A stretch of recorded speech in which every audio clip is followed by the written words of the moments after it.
Mazmur 3 ayat 9. Dari Tuhan datang pertolongan, berkat-Mu atas umat-Mu.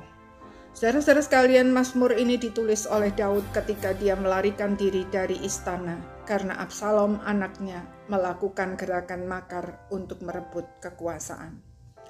Daud tentu sangat sedih menghadapi darah dagingnya sendiri memberontak. Beberapa di antara orang kepercayaannya mengikuti Absalom. Di tengah jalan Simei mengutukinya dan lain sebagainya, sehingga Daud mengeluh, "Ya Tuhan, betapa banyaknya lawanku. Banyak orang bangkit menyerang aku. Banyak orang berkata, baginya tidak ada pertolongan dari Allah." Absalom memberontak nampaknya ada hubungannya dengan pemerkosaan Tamar adiknya oleh Amnon saudara tirinya, dan Daud tidak berbuat apa-apa, sehingga akhirnya Absalom main hakim sendiri dengan membunuh Amnon. Menyikapi hal itu, Daud bukannya memanggil Absalom, melainkan membiarkan saja Absalom melarikan diri dan diam di Gesur selama 3 tahun. Ketika atas usaha Yoab, panglima perangnya, Daud akhirnya mengizinkan Absalom pulang. Ia tetap tidak mau ditemui. Setelah 2 tahun berlalu, Absalom mengeluhkan sikap Daud itu, barulah Daud mau ditemui. Dari sini kita melihat bahwa Daud adalah tipe orang yang tidak mau menghadapi masalah. Mungkin dia berpikir bahwa waktu akan menyelesaikannya dengan sendirinya. Tetapi waktu tidak pernah menyelesaikan masalah. Sebaliknya, justru membuat masalah itu menjadi bagaikan bom waktu yang akhirnya meledak. Daud tidak mau menghadapi masalah anak-anaknya, mungkin karena persinahannya dengan Batseba telah membuatnya kehilangan wibawa di mata anak-anaknya. Jadi apa yang terjadi pada Daud adalah konsekuensi dari dosanya sendiri.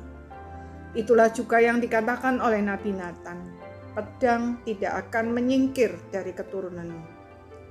Meskipun demikian, Daud tetap mendekat kepada Tuhan. Daud menyebut Tuhan sebagai perisai yang melindunginya, sebagai kemuliaannya, dan Dia yang mengangkat kepalanya. Artinya, sekalipun harus menanggung konsekuensi dosanya, Daud tidak ditinggalkan sendirian. Allah yang telah mengampuninya terus menyertainya, sehingga Daud dapat menghadapi semuanya dengan damai sejahteranya yang memberi kemenangan. Setiap orang pernah jatuh ke dalam dosa, dan setiap dosa ada konsekuensinya.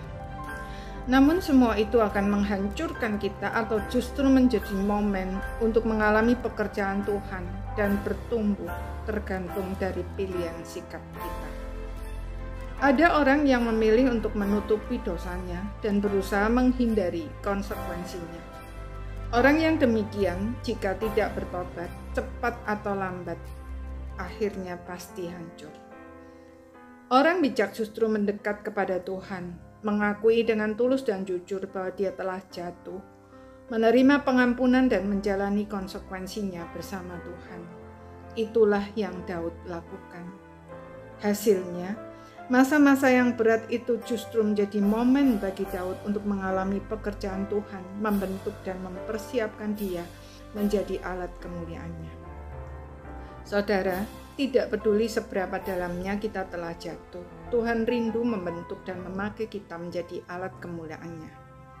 Karena itu, marilah kita belajar bersikap dengan bijak seperti Daud. Amin.